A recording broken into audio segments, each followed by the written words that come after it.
नमस्कार, आप देख रहे हैं हमारी खास पेशकश जिसका नाम है चुनावी खबर अखबार पर नजर। जी हाँ, आज सुबह हम इस प्रोग्राम को इसलिए लेकर आते हैं कि दिन भर की तमाम बड़ी सुर्खियों को, बड़ी हेडलाइंस को आप बहुत आसानी से आसान शब्दों में समझ पाए। चाय की चुस्कियों का आप आनंद लीजिए। तमाम खबरों को हम आपको विस्तार से बताते हैं। आपके साथ में दीपिका सिंह।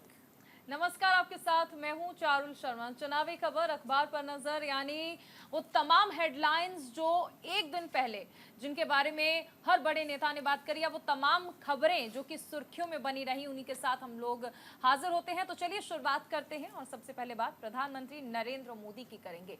प्रधानमंत्री नरेंद्र मोदी ने राहुल गांधी पर निशाना साधा और कहा कि शहजादे को महाराजाओं के अत्याचार दिखते हैं लेकिन नवाबों के नहीं।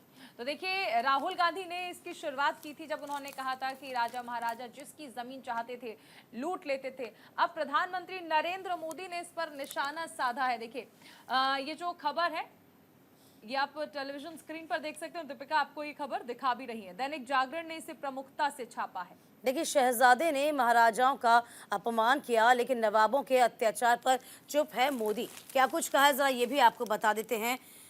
राहुल ने कुछ दिन पहले कहा था, जब मन आता था राजा महाराजा हड़प लेते थे लोगों की जमीन।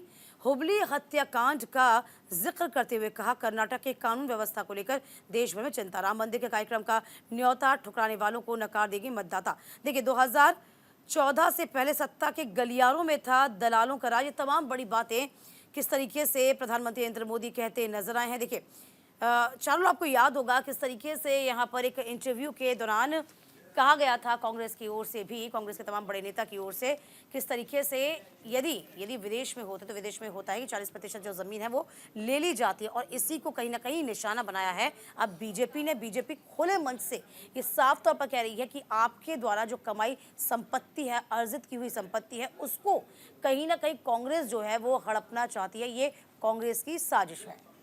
बिल्कुल। अब देखिए कि सबसे अहम चीज़ है कि राहुल गांधी जब मंच से ये कहते हैं कि पहले तो राजा महाराजा जो होते थे उन्हें जिसकी ज़मीन पसंद आती थी वो उसे रख लेते थे, जो चीज़ पसंद आती थी उसे रख लेते थे।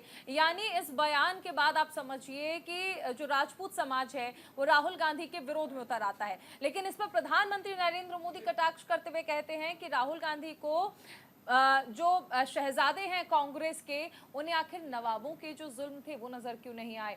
अब इस पर कहीं ना कहीं तीखी बहस भी शुरू हो गई है। राहुल गांधी का कहना है कि प्रधानमंत्री नरेंद्र मोदी हर बार की तरह किसी भी बयान को तोड़ मरोड़ कर पेश करते हैं और इस बार भी उन्होंने ऐसा ही किया। लेकिन प्रधानमंत्री साफ तौर पर यह कहते हैं कि मुगलों के अत्याचार राहुल गांधी को नजर नहीं आते हैं। बिल्कुल, देखिए, बड़ी बात है चूंकि आप यदि इस पूरे सिनेरियो को वैसे देखिए, लोकसभा चुनाव है और उसी के मद्देनजर तमाम तरह की बयानबाजियां जो हैं वो तेज हो चुकी हैं। देखिए, चाहे बात संविधान में बदलाव की हो या फिर धारा 370 को हटाने की बात सामने आ रही हो, ये तमाम जो बातें हैं ये इस वक्त सामने बनी हुई है। हालांकि बीजेपी का ये कहना है, बीजेपी ये कह रही है जिस राम का जिक्र आप अब कर रहे हैं, क्या आपने कभी उनका अस्तित्व स्वीकार किया? क्या आपने कभी उनका अस्तित्व माना? कांग्रेस ही वही पार्टी है जो राम का अस्तित्व अस्वीकार कर चुकी है, राम का अस्तित्व नहीं मानती थी और भी स्वीकार नहीं किया, अस्वीकार कर दिया, निमंत्रण भी अस्वीकार कर दिया आपने। और ये तमाम बड़ी बातें अब कहीं ना कहीं बीजेपी की ओर से कही जा रही है। हालांकि अब कांग्रेस ये कह रही है कि यहाँ पर जनता को बरगलाने की कोशिश एक बार फिर से कहीं ना कहीं बीजेपी कर रही है, और यही तमाम बड़ी बातें जो राहुल गांधी हर मंच से कहते नजर आते हैं। चारों इसमें एक चीज और है कि देखिए, अब खबरें ये भी हैं कि राहुल गांधी अगर अमेठी से नामांकन करेंगे तो वो उससे पहले रामलला के दर्शन करेंगे। यानी वो कांग्रेस जो आज तक प्रभु श्री राम के अस्तित्व पर सवाल उठाती थी, वही कांग्रेस जिसने निमंत्रण भी स्वीकार नहीं किया था, वहीं पर राहुल गांधी रामलला के दर्शन अगर करते हैं तो ये बीजेपी इसे भी इनकैश कर लेगी कि ये हमारी वजह से हो रहा है। और ये पहले भी ऐसा हुआ था। आप देखिए ना, चूंकि जैसे ही अमेठी का जिक्र आया था आपने वायनाड का रुख कर लिया। अब तीसरे चरण का चुनाव होने वाला है। अब आप समझिए, रायबरेली और अमेठी ऐसी दो सीटें, इतनी खास सीटें हैं उत्तर प्रदेश की, इसमें अभी तक कांग्रेस ने किसी भी प्रत्याशी को नहीं उतारा। अभी भी विचार मंथन चल रहा है। पहले आपने वायनाड का रुख कर लिया, यहाँ पर जब स्मृति ईरानी साफ तौर पे कहती नजर आई हैं कि यहाँ आपने किस तरीके से अमेठी की जनता को अकेला छोड़ दिया, आप चले गए वायनाड की ओर, रुख कर लिया गया। अब यहाँ पर देखिए ये भी खबर सामने आई थी चारुल कि यहाँ पर सर्वे कराया गया बाकायदा। जी हाँ, कांग्रेस की ओर से सर्वे कराया गया कि गांधी परिवार का कोई सदस्य उतरता है तो कहीं ना कहीं इस पे फायदा होगा, अमेठी से उसको फायदा होगा, और यही वजह है कि वापस से राहुल गांधी अमेठी में चुनाव लड़ सकते हैं। ये देखिए अमर उजाला ने भी इसे प्रमुखता से छापा है और सबसे पहली खबर, शहजादे महाराजाओं का अपमान करते हैं, उन्हें औरंगजेब के अत्याचार याद नहीं आते हैं, ऐसा प्रधानमंत्री नरेंद्र मोदी द्वारा कहा गया है। ये देखिए दैनिक जागरण के साथ साथ अमर उजाला ने भी इस खबर को प्रमुखता से छापा है। शहजादे यहाँ पर देखिए राहुल गांधी को कहते हैं प्रधानमंत्री नरेंद्र मोदी हर मंच से, जब भी वो कहते हैं कि शहजादे ने ये किया, यानी वो सीधे तौर पर राहुल गांधी पर कटाक्ष करते हैं। अब वो ये कह रहे हैं कि मुगलों के अत्याचार तो नजर नहीं आंतरिक और बाहरी मामला सामने आ गया राहुल का, जैसे कि खुद प्रधानमंत्री नरेंद्र मोदी जो कहते नजर आए हैं कि किस तरीके से यहाँ पर राहुल गांधी कह रहे हैं कि आपको अपने राजा महाराजा, अपने देश के राजा महाराजा दिख रहे हैं, लेकिन आपको नहीं दिख रहा है मुगल। इसमें कहीं ना कहीं दुराभास भी है और इसी को लेकर यहाँ पर लगातार प्रधानमंत्री नरेंद्र मोदी निशाना साध रहे हैं। बहरहाल आगे बढ़ जाएंगे। गृहमंत्री अमित शाह का बड़ा बयान भी सामने आया। ये कहा गया है कि चुनाव मंदिर बनाने वालों और कार सेवकों पर गोली चलवाने वालों के बीच। अमर उजाला ने इस खबर को तरजीह दी है। अमित शाह ने कहा कि राम मंदिर की प्राण प्रतिष्ठा में जो लोग नहीं गए हैं उन्हें मालूम है कि हम लोग हैं जिन्होंने कार सेवकों पर गोली चलाई थी। उन्होंने कहा कि सभी को निमंत्रण मिलना चाहिए, लेकिन कोई वहां नहीं गया, अयोध्या नहीं पहुंचा। तो देखिए बड़ी बात अमित शाह ने कही है किस तरीके से कि यहाँ पर राम भक्तों पर। देखिए उस वक्त आपको याद होगा, ये खबर है और इसे अमर उजाला में छापा गया है, हम इसे दिखाते हैं क्योंकि अखबार की जो सुर्खियां रही हैं उन पर ही हम जिक्र करते हैं। राम भक्तों पर गोली चलवाने और मंदिर बनवाने वालों के बीच ये चुनाव है, ऐसा गृह मंत्री अमित शाह कहते हैं। देखिए आपको वो दुखद पल याद होगा जब कार सेवा के लिए जा रहे राम भक्तों पर गोलियां चलाई गई थी, और ये वो लम्हा था जब देखिए हम लोग अयोध्या गए थे तो हमने कार सेवकों के परिवारों से मुलाकात की थी, और ऐसे में वो पल ऐसा है जो आज भी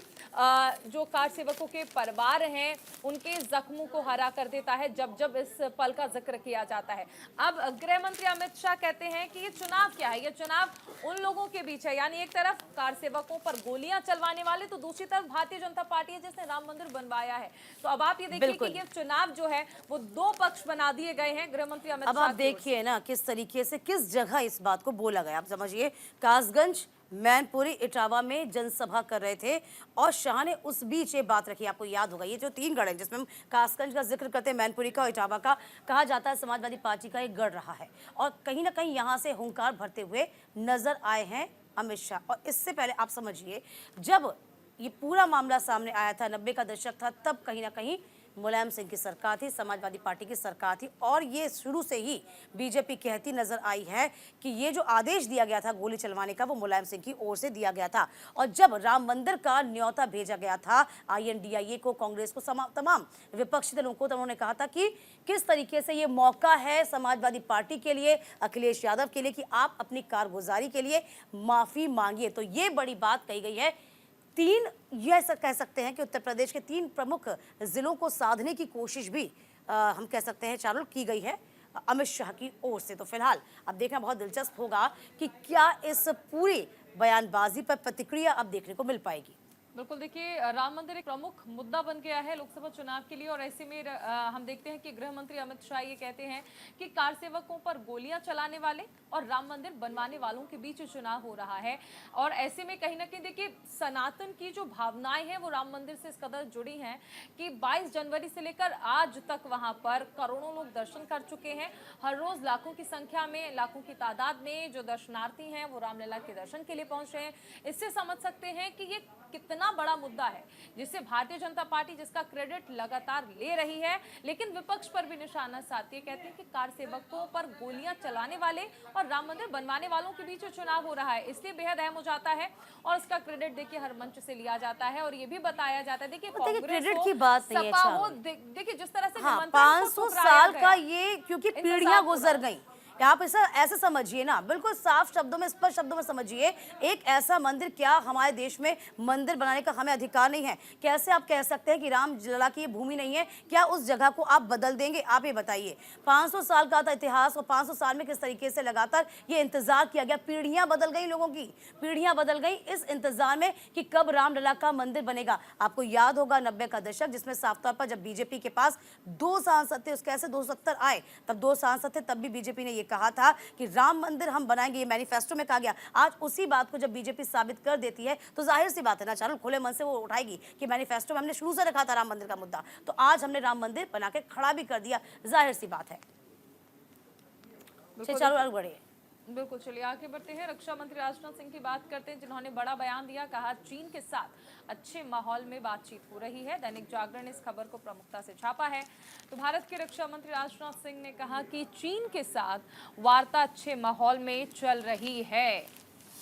इसी के साथ साथ उन्होंने कहा कि भारत कभी भी झुकेगा नहीं। अहमदाबाद में बीजेपी उम्मीदवारों के लिए चुनाव प्रचार करने पहुंचे राजनाथ सिंह ने कहा कि भारत सैन्य रूप से शक्तिशाली देश बन चुका है और सभी पड़ोसी देशों के साथ बेहतर रिश्ते चाहता है। बिल्कुल, देखिए इस खबर को किस तरीके से दैनिक जागरण ने जगह दी है, दिखा भी रहे हैं आपको। देखिए किस तरीके से बोला, आप क्या कुछ कहा, जरा जान लीजिए। चीन के साथ अच्छे माहौल में हो रही है वार्ता, कहा वार्ता के परिणाम की करनी चाहिए प्रतीक्षा। सैन्य दृष्टिकोण से भारत भी अब शक्तिशाली देश बन गया है। कहा भारत न कभी झुका है, न कभी झुकेगा। साफ तौर पे कहा कि माहौल अच्छा बन रहा है और अच्छे माहौल के बीच वार्ता हो रही है। देखिए कुछ दिनों से यदि हम आप देखेंगे तो किस तरीके से जो रक्षा मंत्री राजनाथ सिंह है, उनकी बॉडी लैंग्वेज जरा आप देखिए, उनके बोलने का तरीका आप जरा देखिए, बड़ा आक्रामक तरीके में वो नजर आ रहे हैं चारुल। साफ तौर पर वो कह रहे हैं कि किस तरीके से तमाम जो पड़ोसी देश हैं उनसे संबंधों को प्रगाढ़ करने की कोशिश की जा रही है। इसके साथ साथ ये साफ शब्दों में वो ये भी कह रहे हैं, खुद आपने कुछ दिन पहले भी सुना होगा कि पाकिस्तान के बारे में कहा था कि यदि आप खुद आतंकवाद से ग्रसित हैं, परेशान हैं, तो भारत आपकी मदद करने के लिए तैयार है, आप आगे हाथ बढ़ाइए। इस बीच आप अपने ये भी देखा होगा कि विपक्ष किस तरीके से लगातार चीन को लेकर निशाना साधता आ रहा है। चीन अपनी विस्तारवादी नीति को किस तरीके से बढ़ा रहा है। अरुणाचल प्रदेश के 30 जिलों को अपने मैप में दिखा दिया गया और यहाँ पर किस तरीके से राहुल गांधी ने निशाना साधा। उसी बात को लेकर रक्षा मंत्री राजनाथ सिंह ने कहा है कि वार्ता चल रही है, माहौल बहुत अच्छा है, एक अच्छे यानी कि हेल्दी वातावरण में ये वार्तालाप चल रही है। बिल्कुल, देखिए सबसे अहम चीज़ है कि रक्षा मंत्री राजनाथ सिंह ये कहते हैं कि भारत कभी झुका नहीं है, ना ही कभी झुकेगा। चीन के साथ अच्छे परिप्रेक्ष्य में बातचीत चल रही है, लेकिन जब वो ये कहते हैं कि भारत अपने पड़ोसी देशों के साथ अच्छे संबंध रखेगा, तो ये सवाल उठता है कि क्या हम उस चीन के साथ अच्छे संबंध रखने की बात कर रहे हैं जिसने हमारे जवानों पर हमला किया? क्या पाकिस्तान जैसे देश से भी हम दोस्ती, क्योंकि कहा था कि अगर आतंकवाद खत्म करना चाहता है पाकिस्तान तो भारत साथ देने के लिए तैयार, तो क्या हम ऐसे देशों से दोस्ती करने के लिए या फिर अच्छे संबंध बनाने के लिए तैयार हैं? ये वही देश हैं जो लगातार पीठ में छुरा घोंपने का काम करते हैं। क्या हम इनसे अच्छे संबंध बना पाएंगे? वो कहावत है ना कि आप दोस्त अपनी मर्जी के चुन सकते हैं, लेकिन पड़ोसी अपनी मर्जी के नहीं चुन सकते।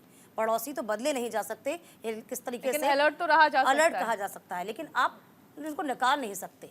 ठीक है, जो चीज़ है, यदि आपको ऐसा लग रहा है कि डिस्प्यूट्स हैं, डिस्प्यूट्स यदि बात करके सुलझाए जा सकते हैं, तो इससे बेहतर कुछ नहीं है। और ये भारत की कहीं ना कहीं खूबसूरती है कि हम बातों के जरिए हल निकालने की कोशिश करते हैं।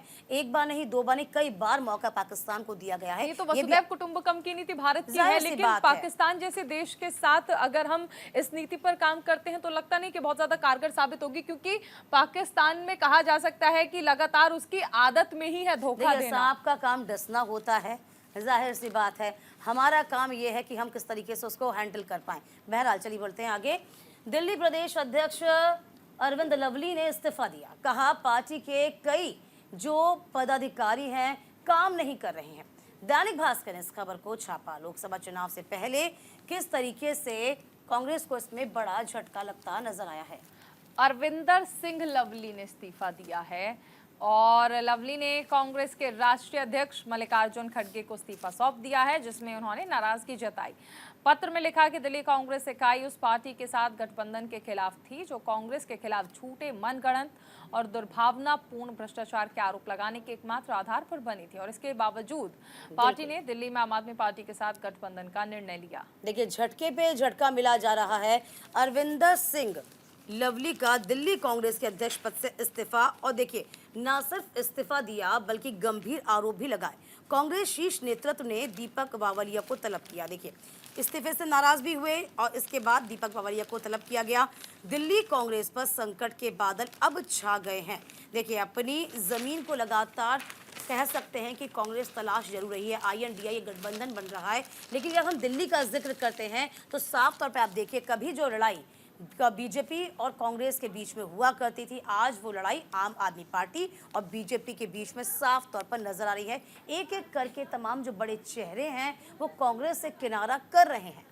लेकिन अरविंदर सिंह लवली ये कहते हैं कि जिस पार्टी ने तमाम आरोप लगाए थे कांग्रेस पर, मनगढ़ंत आरोप लगाए थे, उस पार्टी के साथ गठबंधन क्यों किया गया? यहाँ पर उस पार्टी से जिक्र हो रहा है आम आदमी पार्टी का, क्योंकि आम आदमी पार्टी का आपको याद होगा जिस दौरान शुरुआत की गई थी आंदोलन से, क्योंकि जन्मी आम आदमी पार्टी, तो तमाम आरोप कांग्रेस पर लगाए थे। आज उसी कांग्रेस के साथ गठबंधन है।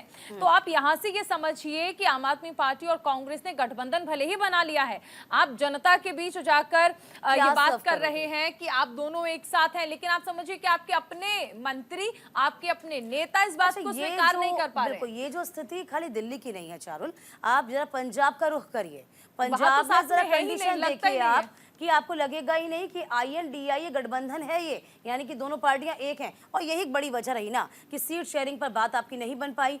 तो देखिए, साफ तौर पर यहाँ पर अब किस तरीके से ये पूरा सिनेरियो जो है वो जनता को भी समझ में आ पा रहा है कि जिनसे आप किनारा पहले कभी किया करते थे, आज आप उन्हीं के साथ हाथ मिला के खड़े हुए हैं। बिल्कुल, देखिए यही हम जिक्र कर रहे हैं कि इसी के साथ साथ देखिए ये भी कहा जा रहा है कि अभी कांग्रेस के कुछ और बड़े चेहरे ऐसे हो सकते हैं जो कांग्रेस का साथ छोड़ देंगे। हालांकि अरविंदर सिंह लवली की ओर से कहा गया कि मैंने प्रदेश अध्यक्ष के पद से इस्तीफा दिया है, पार्टी में मैं अभी भी सदस्य हूँ। ये देखिए, ये कहा गया है कि ये दूसरी बार है जब लवली ने दिल्ली कांग्रेस प्रमुख के पद से इस्तीफा दिया। 2015 में भी पद छोड़ दिया था जब आपने विधानसभा चुनावों में 70 में से 67 सीटें जीतकर जीत हासिल की थी। लवली ने इस्तीफा देने के बाद मीडिया से कहा कि उन्हें कांग्रेस कार्यकर्ताओं का दर्द महसूस हो रहा है, यानी कि अंदर खाने ये सुगबुगाहट है कि सब कुछ सही नहीं चल रहा। कांग्रेस पार्टी के तमाम जो कार्यकर्ता हैं वो खुश नहीं हैं आम आदमी पार्टी के साथ जाने से। आगे भी खबरों का सिलसिला जारी रहेगा। अभी एक छोटे से ब्रेक के लिए हमें रुकना है, बने रहेंगे न्यूज़ संध्या के साथ।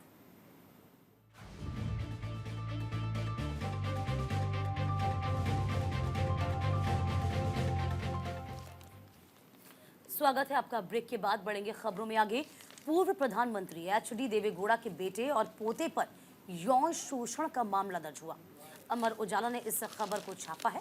पूर्व प्रधानमंत्री HD देवेगौड़ा के बेटे पूर्व मंत्री HD रेवन्ना और पोते हासन के सांसद प्रज्वल रेवन्ना के खिलाफ यौन उत्पीड़न और पीछा करने का सनसनीखेज आरोप लगा। उनके घर काम कर चुकी एक कुक ने इस मामले में कर्नाटक के हासन के होलेन रासीपुर थाने में केस दर्ज कराया है। देखिए, शारुल भी उस खबर को दिखा रही हैं। बिल्कुल, देखिए ये खबर आप देख सकते हैं। कर्नाटक से देवेगौड़ा के पुत्र और पोते पर यौन शोषण का मामला दर्ज किया गया है। और सबसे अहम चीज़ है कि देखिए ये मामला दर्ज हुआ है और इस मामले को लेकर अब सवाल भी उठने लगे हैं, क्योंकि पूर्व प्रधानमंत्री के बेटे और पोते पर यह मामला दर्ज किया गया है। दरअसल इस पूरे मामले में कहा जा रहा है कि उनकी जो कुक है उनकी ओर से शिकायत दर्ज की गई, लेकिन इस पूरे मामले में सबसे अहम चीज़ है कि बीजेपी साइलेंट मोड पर आ चुकी है, क्योंकि बीजेपी गठबंधन में है इस पार्टी के साथ और कांग्रेस इस मुद्दे को प्रमुखता से उठा रही है। बीजेपी का कहना है कि उनका इस मामले से कोई लेना देना नहीं है। इस बीच खबरें ये भी हैं कि जो प्रज्वल हैं वो शनिवार देर रात ही विदेश चले गए थे। आप समझिए कि चुनाव के दौर में ऐसी खबरें आई हैं जो कि पार्टी के लिए मुसीबत खड़ी कर सकती हैं। दरअसल एक अश्लील टेप से जुड़ा ये पूरा मामला है, जिसमें पूर्व प्रधानमंत्री HD देवेगौड़ा और उनके जो बेटे हैं, उनके जो पोते हैं, उन पर इस मामले में मुकदमा दर्ज किया गया है। हालांकि बीजेपी इस पूरे मामले में खुद को साइड कर चुकी है और उनका कहना है कि उनका इस मामले से कोई भी लेना देना नहीं है और ना ही वो इस पर कोई कॉमेंट करते नजर आ रहे हैं। लेकिन कांग्रेस इस मामले को जरूर भुना रही है। जाहिर सी बात, देखिए अब कहीं ना कहीं प्रतिक्रियाएं सामने आती जा रही हैं और प्रतिक्रियाओं के बाबत ऐसा लग रहा है कि कुल मिलाकर जो कांग्रेस है इस पूरे मामले में बीजेपी को कटघरे में खड़े करने की पूरी कोशिश करी है। लेकिन देखिए, हमेशा ये तमाम जो पार्टियां हैं वो ये कह देती हैं कि हमारा इन तमाम बातों से कोई वास्ता नहीं है, ऐसे बयानों से, ऐसे आरोपों से हम किनारा करते हैं, लेकिन देखिए छींटे तो पड़ते ही हैं। कब तक बीजेपी जो है वो बच पाएगी, अब देखना ये होगा कि बीजेपी का जो स्टैंड होगा आगे वो क्या कुछ हो सकता है। बिल्कुल देखिए, कर्नाटक सरकार ने इस पूरे मामले में एसआईटी का गठन किया है और जांच के आदेश दिए हैं। बीजेपी का कहना है कि वो एसआईटी के गठन पर भी कोई भी मतलब कहेंगे कि कुछ भी कहना नहीं चाहते हैं। जेडीएस लगातार इस मामले में टाइमिंग पर सवाल उठा रही है। देखिए, अब से पहले विपक्ष टाइमिंग पर सवाल उठाता रहा है, इस बार जेडीएस टाइमिंग पर सवाल उठा रहे हैं कि देखिए चुनाव के दौर में 26 अप्रैल को जो चुनाव हुआ था उसमें हासन से क्योंकि उम्मीदवार भी हैं, उस दौरान अगर ये वीडियो सामने आता है तो टाइमिंग पर सवाल उठाए जाते हैं। लेकिन जिस तरह हमने जिक्र किया कि बीजेपी इस मामले में बैकफुट पर नजर आ रही है, क्योंकि बीजेपी और जेडीएस का गठबंधन है और ऐसे में बीजेपी का कहना है कि ना तो वो एसआईटी का गठन जो हुआ है उस पर कोई सवाल करेंगे और ना ही उस पर कोई कमेंट करेंगे कि ठीक है जो भी है आप जांच करिए और जैसा भी सामने आएगा उस पर आगे से काम किया जाएगा। लेकिन इस बीच ये जरूर कहा जा रहा है कि इस मामले ने मुसीबतें जरूर खड़ी करती हैं। प्रज्वल की जाहिर सी बात है कि जेडीएस टाइमिंग पे लेकर सवाल खड़े करी है। तमाम जो विपक्षी हैं वो ईडी जब कार्रवाई करती है तब खड़े करी है टाइमिंग पे सवाल। तो फिलहाल देखिए आरोप कभी भी लगे हो, कैसा भी लगे हो, लेकिन साफ तौर पर टाइमिंग की तो बात ही नहीं उठती। यदि आपने आरोप किया है, यदि आप आरोपी हैं, यदि इस केस में आपका नाम सामने आ रहा है तो जाहिर सी बात है कार्रवाई होना लाजमी भी है। बिल्कुल देखिए, सबसे अहम चीज है वीडियो सामने आया है, यहाँ पर तथ्य जो है तो वो उसमें वीडियो आप को इंतजार यूज ये तो किया नहीं जा करेंगे रहा ना है कि लोकसभा चुनाव बीत जाए उसके बाद आप न्याय की बात करेंगे या फिर अलग बातें करेंगे, तो ये संभव नहीं है, ये हो नहीं सकता। क्योंकि सुप्रीम कोर्ट भी अरविंद केजरीवाल के मामले को लेकर, हाई कोर्ट भी अरविंद केजरीवाल के मामले को लेकर कड़ी टिप्पणी कर चुका है। टाइमिंग पर सवाल लगातार आम आदमी पार्टी भी खड़ी कर रही थी, तब उन्होंने ईडी ने ये कहा था कि हम लोकसभा चुनाव नहीं देखेंगे, हम तमाम चीजें नहीं देखेंगे, हम ये देखेंगे कि आपने आरोप किया है, आप आरोपी हैं तो आप पर कार्रवाई की जाए। चलिए आगे बढ़ेंगे। कांग्रेस नेता राहुल गांधी ने ओडिशा में बीजेपी और बीजेडी बीजू जनता दल पर निशाना साधा। दोनों पार्टियां कर रही हैं लोगों का शोषण। देखिए इस खबर को तरजीह दी है इस तरीके से, क्या कहा देखिए, Rahul Gandhi launches sharp attack and Modi Patnaik from Odisha. देखिए आप कहा क्या है जरा ये भी जान लीजिए। राहुल गांधी कह रहे हैं he also said that though the Bharatiya Janata Party यानी BJP and Biju Janata Dal are the fighting the elections against each other, in reality the two parties are working together। देखिए इस खबर को किस तरीके से हिंदुस्तान टाइम्स ने जगह दी है और साफ तौर पर राहुल गांधी ये कह रहे हैं कि बीजेडी और बीजेपी यानी कि बीजू जनता दल और भारतीय जनता पार्टी अलग अलग जरूर लड़ रहे हैं, लेकिन अंदर खाने में दोनों एक ही हैं। तो ये बड़ी बातें कहती नजर आई हैं। हालांकि देखिए INDIA गठबंधन में किस तरीके से यूँ कह सकते हैं, यूँ कहें कि बीजेडी का साथ नहीं मिला था, बीजू जनता दल का साथ नहीं मिला था और कोई दिलचस्पी नवीन पटनायक ने खास नहीं दिखाई थी। ये भी एक बड़ी वजह हो सकती है। ये नवीन पटनायक देखिए बहुत सेफ प्ले करते नजर आते हैं, अपने राज्य से बहुत ज्यादा मतलब रखते हैं, लेकिन इन चीजों में किसी भी एक पार्टी का वो साथ देते नजर नहीं आते हैं। और शायद कहीं ना कहीं ये कहा जा सकता है कि राहुल गांधी के मन में भी शायद एक खटास रही हो कि विपक्षी पार्टियां जब एक साथ आ रही हैं तो उसमें नवीन पटनायक जो हैं वो क्यों ऐसा चाहते हैं कि पार्टी जो है वो उसके साथ गठबंधन ना करे। अब देखिए ये भी सामने आ रहा है, यदि राहुल दोनों को एक साथ दिखा देंगे, बता देंगे कि बीजेडी और बीजेपी एक है, तो क्या इसका फायदा INDIA को हो जाएगा, ये देखने वाली बात होगी। देखिए हाँ ये बड़ी बात आपको बता दें, बीजेपी और KCR को एक साथ दिखा दिया था तो इसका फायदा कहीं ना कहीं तेलंगाना में हुआ था। तो आप समझिए ये कहीं ना कहीं राहुल गांधी को, अब देखिए कांग्रेस जिस तरीके से न्याय यात्रा, हाँ न्याय यात्रा जिस तरीके से निकाली, पहले भारत जोड़ो यात्रा निकाली, उसके बाद न्याय यात्रा निकाली, उसमें जो मैच्योरिटी लेवल हम कह सकते हैं, देखिए चारुल कहीं ना कहीं राहुल गांधी का और बड़ा है, उनकी बॉडी लैंग्वेज और शार्प हुई है, किस तरीके से वो बेबाकी से अपनी बातों को रख रहे हैं और इनको पता है कि कौन सी कब नब्ज दबानी चाहिए। तो ये अब कहीं ना कहीं राहुल गांधी समझ पा रहे हैं। और देखिए जैसे तेलंगाना का हमने जिक्र किया, तेलंगाना में भी तमाम पार्टियों को उन्होंने एक करके बताया था, इसका फायदा कहीं ना कहीं हुआ कांग्रेस को। अब यही जो फॉर्मूला है वो उड़ीसा में अपनाने की कोशिश राहुल गांधी कर रहे हैं। बिल्कुल, अब देखते हैं कि राहुल गांधी की जो स्ट्रैटेजी है वो कितना काम करती है। तेलंगाना में काम कर चुकी है, लेकिन क्या ओडिशा में काम करेगी। सबसे अहम चीज़ है कि राहुल गांधी जब ये बताते हैं कि उड़ीसा की सरकार हो और या फिर बीजेपी हो, हाँ। यानी बीजेपी या फिर बीजेडी दोनों एक साथ हैं, दोनों ने राज्य के विकास के लिए काम नहीं किया। अब इस फॉर्मूले पर जब वो आगे बढ़ते हैं तो तेलंगाना में तो ये फॉर्मूला काम कर जाता है, लेकिन क्या ये उड़ीसा में काम करेगा? और खासकर लोकसभा चुनाव में ये दिखाना कि नवीन पटनायक जो हैं उन्होंने भारतीय जनता पार्टी का साथ दिया है और दोनों ही पार्टियां जो हैं वो एक साथ काम कर रही हैं, तो क्या इसका प्रभाव जनता के मन में हो पाएगा? बिल्कुल, देखिए राहुल गांधी ने क्या कहा, जरा ये भी एक बार अपने तमाम दर्शकों को बता देते हैं। राहुल गांधी ने कहा कि बीजेडी और बीजेपी की शादी हो रखी है, दोनों ने मिलकर जनता को सिर्फ चूड़ा लगाया और पान खिलाया है। राहुल गांधी ने कहा कि यहाँ बीजेडी और बीजेपी शादीशुदा है, दोनों एक दूसरे के साथ हैं। दिल्ली के चाचा और नवीन बाबू ने पार्टनरशिप की है, चाचा और नवीन बाबू ने मिलकर ओडिशा की जनता को पान यानी कि PAAN दिया, यानी कि पान यानी कि राज्य को पांडियन, अमित शाह, नरेंद्र मोदी, नवीन पटनायक चला रहे हैं। उन्होंने तुम्हारी सारी संपत्ति चुरा ली है। ये तमाम गंभीर आरोप अब कहीं ना कहीं राहुल गांधी ने बीजेपी और बीजेडी दोनों पर लगाए हैं। अब देखना ये होगा कि दोनों को आप साथ मिलाने की यदि बात कर रहे हैं तो क्या इसका फायदा कांग्रेस को होगा। चलिए आगे बढ़ते हैं। आम आदमी पार्टी की नेता आतिशी ने बीजेपी पर निशाना साधा। सुनीता केजरीवाल ने आम आदमी पार्टी प्रत्याशी के पक्ष में रोड शो किया। नवभारत टाइम्स ने इस खबर को प्रमुखता से छापा है। चुनाव आयोग ने दरअसल आम आदमी पार्टी का जो चुनावी कैंपेन के लिए सॉन्ग रिलीज किया गया था उस पर रोक लगा दी थी और इस मामले में कल ही आतिशी ने प्रेस कॉन्फ्रेंस भी की थी। देखिए, आम आदमी पार्टी के राष्ट्रीय संयोजक और दिल्ली के मुख्यमंत्री अरविंद केजरीवाल की पत्नी सुनीता केजरीवाल ने रविवार को पश्चिमी दिल्ली से इंडिया गठबंधन के उम्मीदवार महाबल मिश्रा आपके समर्थन में तिलक नगर में रोड शो किया। आपको बता दें, दिल्ली में गठबंधन समझौते के तहत ये 3 कांग्रेस सीट जो है कांग्रेस के खाते में गई है। रोड शो के दौरान सुनीता केजरीवाल कार की रूफटॉप विंडो से लोगों का अभिवादन कर रही थी और महाबल मिश्रा गाड़ी के छत पर उनके पीछे की ओर पालती मार कर बैठे हुए थे।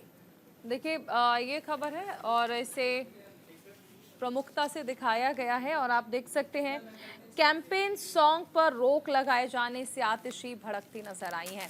देखिए यहाँ पर इस खबर को प्रमुखता से छापा गया है और इसे आप देख सकते हैं कि किस तरह से कैंपेन सॉन्ग पर रोक लगाए जाने से आतिशी भड़कती नजर आई। कल उन्होंने प्रेस कॉन्फ्रेंस की और कई सारे आरोप देखे, ना सिर्फ चुनाव आयोग पर लगाए बल्कि भारतीय जनता पार्टी पर भी लगाए। उन्होंने कहा कि भारतीय जनता पार्टी दरअसल एक ऐसी पार्टी है जिसने केंद्रीय जांच एजेंसियां जो है उन्हें तो अपने कब्जे में ले ही लिया था, लेकिन चुनाव आयोग पर भी भारतीय जनता पार्टी का रूल जो है वो चल रहा है। उन्होंने कहा कि बीजेपी का राजनीतिक हथियार बन चुका है फिलहाल चुनाव आयोग। अब ऐसे में देखिए जो निष्पक्ष एजेंसियां काम कर रही हैं देश में और जिनमें से चुनाव आयोग भी एक एजेंसी है, उस पर सीधे तौर पर हमलावर हुई है आम आदमी पार्टी। आतिशी हमलावर हुई है और कहा है कि देखिए आम आदमी पार्टी का जो कैंपेन सॉन्ग है उस पर रोक लगा दी गई थी चुनाव आयोग की ओर से। इस पर आतिशी भड़कती नजर आई है। देखिए, बहुत दिलचस्प है, इस बात को हम ऐसे भी ले सकते हैं कि आप जिन सरकारी एजेंसियों पर आरोप लगा रहे हैं, कांग्रेस के वक्त में उन्हीं सरकारी एजेंसियों को बीजेपी तोता कहती थी। बहरहाल आगे वो सुप्रीम कोर्ट की ओर से कहा गया। बिल्कुल, सुप्रीम कोर्ट की ओर से कहा गया। बीजेपी भी लगातार यही कहती थी ये सरकारी जो एजेंसियां हैं वो कहीं ना कहीं आपके अंडर में आती हैं। आज आप विपक्ष में हैं तो आप आरोप लगा रहे हैं। चलिए बढ़ेंगे आगे। सपा अध्यक्ष अखिलेश यादव का बड़ा बयान सामने आया। कहा सत्ता में आने पर आटा और डाटा दोनों मुफ्त में देंगे। दैनिक जागरण ने इस खबर को तरजीह दी है। देखिए दैनिक जागरण की एक खबर किस तरीके से एक बार फिर से अपने मैनिफेस्टो में किस तरीके से अखिलेश यादव इस बात का जिक्र करते नजर आए हैं। इस खबर को हम दिखा रहे हैं आपको। अखिलेश यादव ने, ये देखिए इस खबर को यहाँ छापा गया है। क्या कहा है अखिलेश यादव ने, जरा आप ये भी जान लीजिए। सत्ता में आने पर आटा और डाटा फ्री देंगे अखिलेश। ये चुनाव संविधान को बचाने का है। भाजपा 400 पार नहीं 400 हारेगी। तो भाजपा बोले भाजपा ने गर्मी में चुनाव कराया, इन्हें वोट मत देना। ये देखिए बड़ी बातें कहते नजर आए हैं। किस तरीके से उन्होंने कहा है कि सपा अध्यक्ष अखिलेश यादव यदि केंद्र में आती है तो हम आपको पौष्टिक आटा भी देंगे और युवाओं को डाटा भी फ्री में देंगे। और किस तरीके से सपा अध्यक्ष संभल लोकसभा क्षेत्र के बिलारी और बरेली में इन तमाम बातों को बोलते नजर आए हैं, कहते नजर आए हैं। आपको याद होगा किस तरीके से अखिलेश यादव पहले भी जब चुनाव हुए थे लैपटॉप उन्होंने बांटे थे, तब बड़ी किरकिरी हुई थी कि आप लैपटॉप तो बांट रहे हैं लेकिन क्या आप उन गाँव में बिजली मुहैया करवा पा रहे हैं। तो ये सवाल भी तब कहीं ना कहीं खड़े किए गए थे। बिल्कुल देखिए, अखिलेश यादव तमाम तरह से निशाना तो साध ही रहे हैं, लेकिन मुफ्त राशन की बात भी कर रहे हैं, जिसमें वो कहते हैं कि आटा दिया जाएगा, साथ ही डेटा का बात जिक्र भी करते हैं। अब तीसरे चरण की अगर बात कर लें तो तीसरा चरण बेहद महत्वपूर्ण हो गया है अखिलेश यादव के लिए भी। देखिए, दूसरे चरण का आपको याद होगा 4 सीटों पर सपा के कैंडिडेट थे, क्योंकि गठबंधन में थे, तो 4 पर कांग्रेस के थे। अब तीसरे चरण की अगर बात कर लें तो बेहद अहम हो जाता है अखिलेश यादव की, क्योंकि साख उनके यहाँ खुद पर परिवार के दांव तीन बड़े पर लगी चेहरे, है। बिल्कुल बिल्कुल। तीन बड़े चेहरे दांव पर लगे हुए हैं। जाहिर सी बात है तीसरा चरण बहुत खास हो जाएगा समाजवादी पार्टी के लिए। समाजवादी पार्टी ने किस तरीके से 2019 में तमाम पार्टियों के साथ गठबंधन किया था, यहाँ तक कि बसपा के साथ भी गठबंधन किया था। इस बार जो है तेवर समाजवादी पार्टी के बहुत अलग नजर आ रहे हैं। चलिए आगे बढ़ेंगे। बीएसपी नेता आकाश आनंद ने केंद्र सरकार की तालिबानी से की तुलना। इस खबर को अमर उजाला ने छापा। बसपा की प्रमुख मायावती के भतीजे आकाश आनंद के खिलाफ आपत्तिजनक भाषा का प्रयोग करने के आरोप में मुकदमा दर्ज किया गया। आचार संहिता के उल्लंघन के मामले में ये मुकदमा दर्ज किया गया है। सीतापुर में एक चुनावी रैली के दौरान कथित तौर पर आपत्तिजनक भाषा का इस्तेमाल करने के आरोप में मुकदमा दर्ज किया गया है। तो फिलहाल बसपा के राष्ट्रीय समन्वयक आकाश आनंद ने सीतापुर में एक चुनावी रैली को संबोधित किया। भाजपा सरकार की तुलना कथित रूप से तालिबान से कर दी। बिल्कुल देखिए, आकाश आनंद ने तालिबान शासन से की है सरकार की तुलना। इस खबर को प्रमुखता से छापा गया है। अमर उजाला ने भी इस खबर को तरजीह दी है। आकाश आनंद ने तालिबानी शासन से की है सरकार की तुलना और इस पर केस दर्ज किया गया है। अब आप देखिए कि आकाश आनंद, क्योंकि अभी कहा जा सकता है कि हाल ही में बहुत ज़्यादा एक्टिव नजर आ रहे हैं बसपा, क्योंकि देखिए ज़मीनी स्तर पर आप देख सकते हैं कि बसपा जिस तरह से कमज़ोर हुई है, ऐसे में आकाश आनंद सामने आए हैं, रिस्पॉन्सिबिलिटी ली है, लेकिन बयानों की वजह से कहीं ना कहीं ये कहा जा सकता है कि मुसीबत उनकी बढ़ती जा रही है, क्योंकि सरकार की तुलना उन्होंने कर दी है तालिबानी शासन से। और देखिए, इसी के साथ साथ उन्होंने जब ये की है तो इसी क्रम में उन्होंने कहा कि बहरूपियों को जूते मारो, इस विवादित टिप्पणी को संज्ञान में लेते हुए उन पर केस दर्ज किया गया है। देखिए, भाषाओं की मर्यादा का ख्याल तो खैर नहीं रहता, लेकिन जब आप राजनीति में नए नवेले हों तो आपको इन तमाम चीज़ों का खास ख्याल रखना चाहिए। चलिए चलो आगे बढ़ेंगे। बिल्कुल, आरएसएस चीफ मोहन भागवत ने कांग्रेस पर पलटवार किया, कहा कि संघ ने हमेशा आरक्षण का समर्थन किया है। अमर उजाला ने इस खबर को प्रमुखता से छापा है। देखिए, भारतीय जनता पार्टी यानी कि भाजपा और राष्ट्रीय स्वयंसेवक संघ पर आरक्षण को लेकर विपक्ष के हमले के बीच आरएसएस प्रमुख मोहन भागवत ने रविवार को कहा कि संगठन ने हमेशा संविधान के अनुसार आरक्षण का समर्थन किया। कहा कि संगठन भेदभाव व्याप्त रहने तक आरक्षण लागू रखने की वकालत करता है। देखिए, ये खबर है और इसे प्रमुखता से छापा गया है। आप देख सकते हैं, संघ आरक्षण समर्थक है, झूठ फैला रहा है विपक्ष, ऐसा मोहन भागवत की ओर से कहा है। उन्होंने कहा है कि हम सर्वसम्मत आरक्षण के पक्षधर हैं, लेकिन देखिए विपक्ष इस पर झूठ फैला रहा है। राहुल गांधी का बयान आपको याद होगा, जब उन्होंने कहा कि संघ और भाजपा दरअसल आरक्षण के पक्ष में नहीं है। अब ऐसे में जब राहुल गांधी ये कहते हैं कि संघ और बीजेपी दरअसल आरक्षण को खत्म करना चाहते हैं, तो इस पर संघ प्रमुख मोहन भागवत ने टिप्पणी की है और उन्होंने कहा है कि दरअसल ऐसा कुछ भी नहीं है, विपक्ष सिर्फ और सिर्फ झूठा आरोप लगा रहा है। देखिए, बड़ी बात है, क्योंकि यहाँ पर आरक्षण को लेकर लोगों के बीच में बड़ी गफलत को फैलाया जा रहा है। यहाँ पर कांग्रेस हमेशा यानी कि विपक्ष हमेशा ये कहता नजर आ रहा है हर मंच से कि जब बीजेपी दोबारा सत्ता में आएगी तब किसी तरीके से आरक्षण जो है वो पूरी तरीके से खत्म कर दिया जाएगा। और यहाँ पर यदि आप बीजेपी के तमाम बड़े नेताओं को सुनेंगे, उनका ये कहना है कि आरक्षण कभी भी खत्म नहीं हो सकता, ना ही खत्म किया जाएगा। अब देखिए, इसकी पुष्टि कहीं ना कहीं आरएसएस ने भी कर दी है कि ये एक सोची समझी साजिश कांग्रेस की हो सकती है। लेकिन यदि हम अपनी बात करते हैं, यदि हम बात बीजेपी और आरएसएस की करें, तो ऐसी हमारी कोई भी मंशा नहीं है कि आरक्षण को हम खत्म करेंगे। बिल्कुल देखिए, ऐसे में जो तेलंगाना के सीएम हैं रेवंत रेड्डी, उन्होंने कहा है कि वो आरक्षण मुक्त देश बनाने की संघ की विचारधारा को लागू करना चाहती है भारतीय जनता पार्टी। और इसी क्रम में उन्होंने कहा कि आरक्षण को लेकर ये सोचने की जरूरत है, लेकिन संघ प्रमुख की ओर से कहा गया कि सब कुछ विपक्ष का एजेंडा है। दरअसल ऐसा कुछ भी संघ नहीं कहना चाहता। बिल्कुल, चलिए आगे बढ़ेंगे। आरजेडी नेता तेजस्वी यादव ने एनडीए पर गठबंधन पर निशाना साधा। कहा, नीतीश कुमार ने अपनी विश्वसनीयता को खो दिया है। हिंदुस्तान टाइम्स ने इस खबर को तरजीह दी है, छापा है। तेजस्वी यादव ने सीएम नीतीश कुमार पर निशाना साधा। नेता प्रतिपक्ष तेजस्वी यादव ने कहा कि नीतीश कुमार अब मुख्यमंत्री पद पर रहकर ऊब चुके हैं, उनका काम में मन नहीं लगता। ये देखिए तमाम बड़ी बातें किस तरीके से कहते नजर आए हैं। इस खबर को यहाँ पर छापा गया है। तो क्या कुछ कहा, जरा आपको ये भी सुनाते हैं।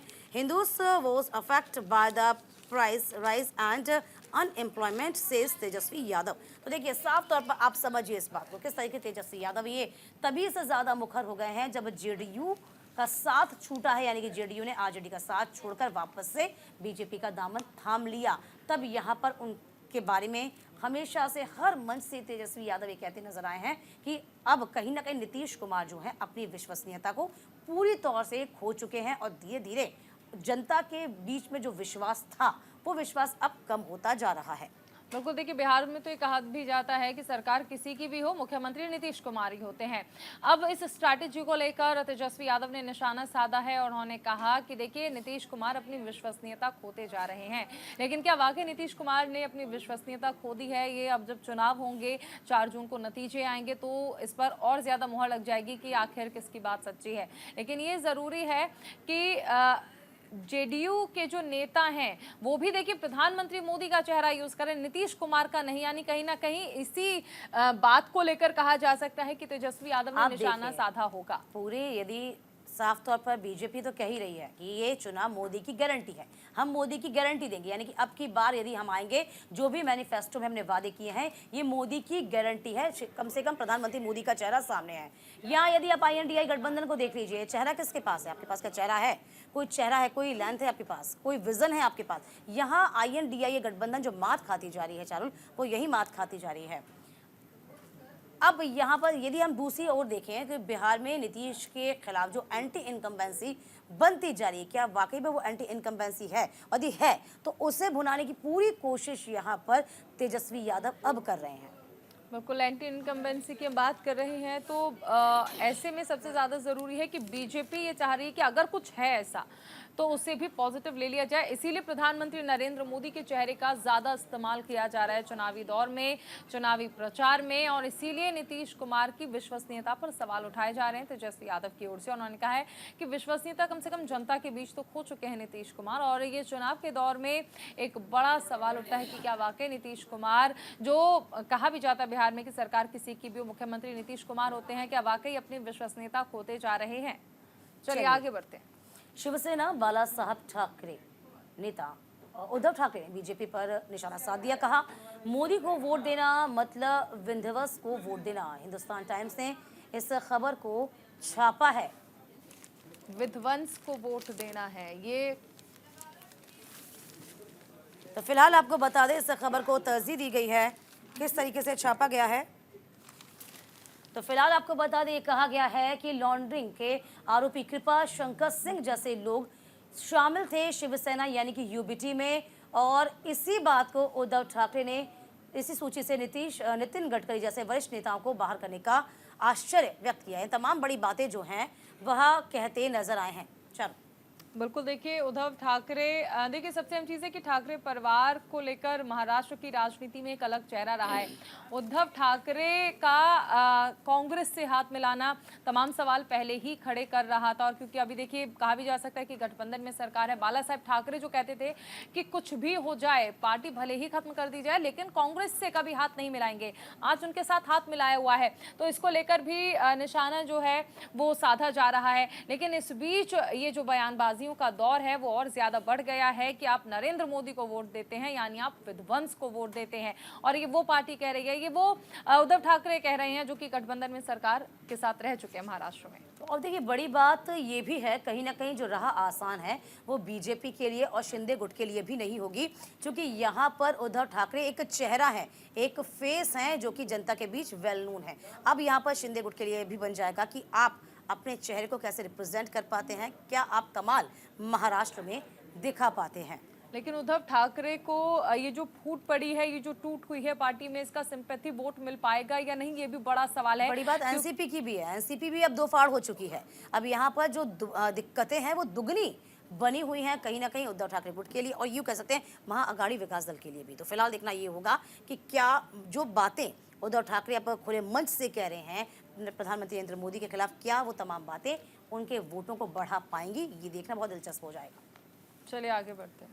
बीजेपी अध्यक्ष जेपी नड्डा ने ममता बनर्जी पर निशाना साधा, कहा मजबूत नहीं मजबूर सरकार चाहती है ममता बनर्जी। अमर उजाला ने इस खबर को छापा। भाजपा अध्यक्ष जेपी नड्डा ने रविवार को संदेशखाली में सीबीआई के द्वारा हथियार और गोला बारूद की जब्ती को लेकर पश्चिम बंगाल की मुख्यमंत्री ममता बनर्जी की सरकार पर हमला बोला। उन्होंने पूछा कि क्या वे लोगों को डराकर धमकाकर लोकसभा चुनाव करवाना चाहती हैं। अपने बयान में उन्होंने दावा किया कि भाजपा बंगाल की 42 लोकसभा सीटों में से 35 पर जीत हासिल करेगी।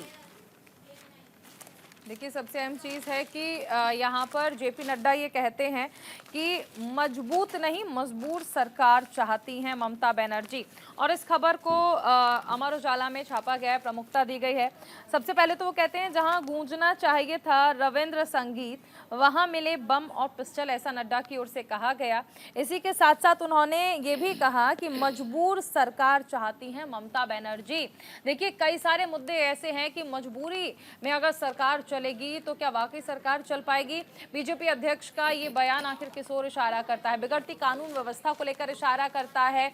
और संदेश खाली का मुद्दा आपको याद होगा, चुनाव में किस कदर भारतीय जनता पार्टी उठा रही है, क्योंकि चुनाव से एन पहले ही संदेश खाली का मुद्दा जो है वहां पर उठाया गया था, और उस पर ममता बनर्जी जब बचाव करती हैं और ये कहती हैं कि दरअसल शाहजहां शेख जो है उन पर सिर्फ और सिर्फ आरोप लगाए जा रहे हैं, यहाँ तक कि कोर्ट कहता है फिर कि ऐसे व्यक्ति को तो सरेंडर करना पड़ेगा। यानी संदेश खाली के मुद्दे पर ममता सरकार जिस तरह से डिफेंड कर रही थी अपने ही कार्यकर्ता को, उसको लेकर फटकार तो लगी थी, और इस मुद्दे को भारतीय जनता पार्टी ने पूरी तरह से भुनाया था। और बीजेपी अध्यक्ष कहते हैं कि मजबूत नहीं मजबूर सरकार चाहती है। आखिर में आप देखिए ना किस तरीके से विदेशी असलहा जब बरामद हुआ था, तब ममता बनर्जी की पार्टी टीएमसी कहती है कि चुनाव के वक्त आपने इस तरह की रेड करी है, और इसी को लेकर चुनाव आयोग का ही दरवाजा खटखटा दिया गया। तो फिलहाल देखिए खुद पे आरोप है। हालांकि ये बात भूलने वाली नहीं है, 25 साल के लेफ्ट के शासन को हराकर पश्चिम बंगाल में काबिज हुई ममता बनर्जी, और इसी बात का ममता बनर्जी दम भरती हुई नजर आती है। तो चलिए कल भी मिलेंगे कुछ और खबरों के साथ। फिलहाल हमारी खास पेशकश चुनावी खबर अखबार पर नजर में फिलहाल इतना ही। आप बने रहिए न्यूज़ संध्या के साथ। नमस्कार। नमस्कार।